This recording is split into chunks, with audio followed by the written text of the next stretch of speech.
Əbu Ləhəbin iki oğlu Utbə və Uteybə Resulullah sallallahu aleyhi və səlləmin iki qızı ilə nişanlanmışlardı.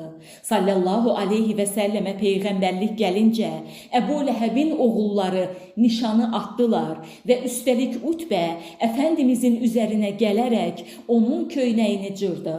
Bunun üzərinə Peyğəmbərimiz Utbəyə Rəbbim vəhşi heyvanlarından birini sənin üzərinə salsın deyə dua etdi. Aradan bir həftə keçdi. Utbə bir ticarət karvanıyla yola çıxdı. Gecəni çadırda gecələdilər.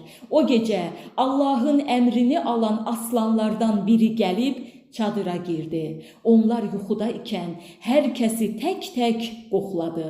Utbəni qoxusundan tanıdı və onu parçaladı. Bəli, Peyğəmbərimiz sallallahu aleyhi və səlləmə zülm edənlərin aqibəti.